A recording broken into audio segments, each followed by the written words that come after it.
Welcome back, everyone. Our footage continues exactly from where the previous video left off. In the last episode, we talked about the Busy New Year song and covered the general preparations mentioned in the nursery rhyme for the run-up to the New Year. In fact, there is far more to talk about than just that. If we were to dive into the details, there would be so much more to cover. Thinking back, there are many details in the translation where I might not have explained things well enough, or perhaps I even made some slightly errors. Language is a funny thing. Even with your mother tongue, you might be used to using it without ever truly grasping its deeper meaning. If it weren't for the need to explain it to you all, I wouldn't have thought so deeply about many of these things myself. Take the Busy New Year song again as an example. Based on a literal analysis, Mang is translated as busy, which seems correct on the surface. However, Mang here is actually a verb, so it shouldn't be translated as the adjective busy. It carries the meaning of verbs like to manage, to organize, or to busily prepare. And Nian doesn't seem like it can be simply translated as year either. In English, doesn't year only refer to the period of time it takes for the Earth to orbit the Sun once? If there are other meanings, please feel free to enlighten me. But in Chinese, the Nian in Mang Nian is more like the event of bidding farewell to the old year and welcoming the new. Mang Nian means making preparations specifically for the festival and the transition between years. The time span for this can be as long as a month, at least according to old traditions. This event, this massive festival, has a name, Nian.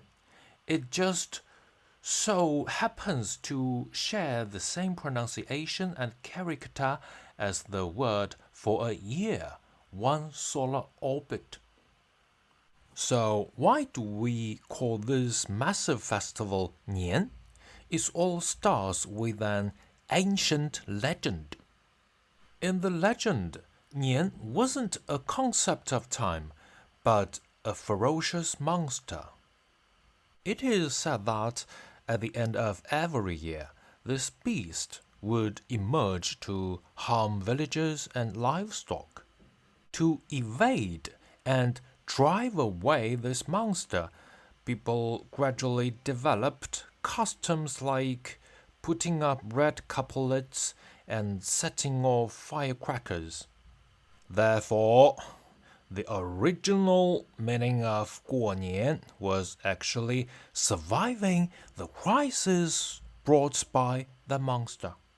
So, the Nian in Mang Nian definitely refers to this specific event rather than a unit of time. Why did I think of talking about the Busy New Year song back then? Well, right here at this corner, there's a vendor selling melon candy. There he is, the man with a nest on his shoulder. That's what reminded me to tell you all about it. As for Tang Gua, translating it as melon candy isn't exactly wrong, but is certainly not quite right either. Tang Gua refers to the specific candy, which is a rustic boiled maltose. It's shaped like a melon, roughly the shape of a pumpkin. Some are small individual pieces about the size of a circle made by your thumb and index finger.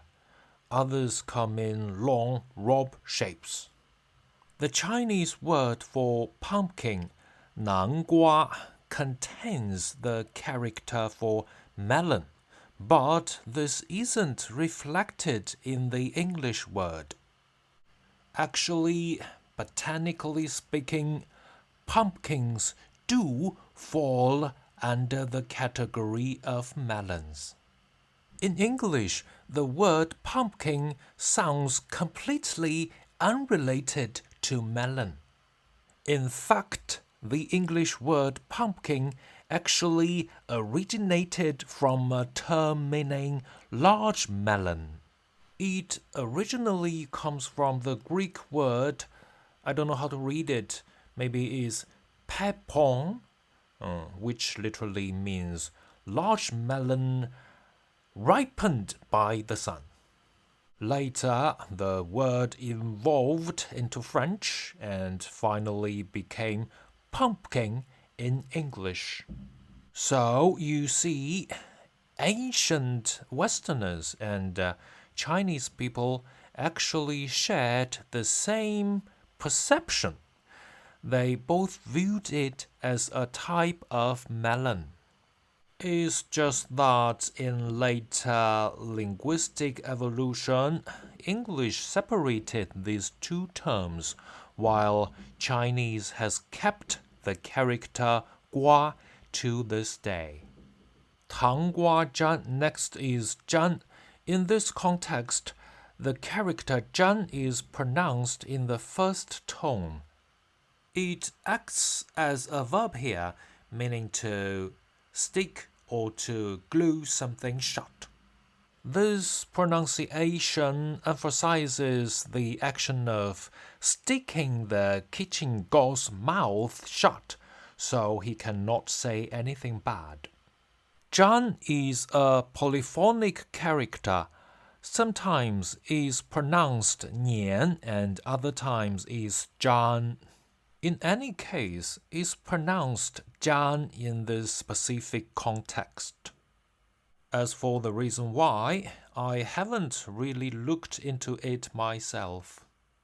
Unless you guys ask, then I'll do some research on it. Walking through this alleyway today, we've actually come across quite a lot of drama. Life's little Easter eggs are everywhere. As long as you pay attention, there are plenty of interesting things to find. If it weren't for me rumbling on about all this random stuff to you, I wouldn't have noticed these bits of daily life that usually go completely ignored. As for the many details I missed, or even those I haven't noticed yet, I'll leave them to you. If you spot anything at all, just ask me and I'll tell you all about it.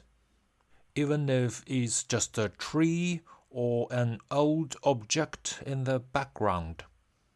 Even though we'll be coming here often in the future, once you miss certain events, they are gone for good. This is the neighborhood where I grew up when I was very little, so I'm quite familiar with it. When I say I'm familiar with it, I only mean that I know this space in a physical sense. In reality, everything around here has changed. The scenes are the same, but the people are different. Actually, even the scenes themselves are hardly the same anymore. We just passed some historical sites. For instance, there's the Qinghe Daoshu, which is a Taoist temple. It doesn't look anything like it used to. It used to feel quite eerie inside. There were Taoist priests in there, thin, dark-skinned, and their faces full of wrinkles, old priests. Their darkness wasn't just a skin tone, it was a kind of polished, oily darkness that seemed to come from years of sun exposure on their natural yellow skin. Or rather, it was a sheen that came from not overstripping the natural oils like we do nowadays. Their diet was very simple and clean, so their skin wasn't overly greasy either.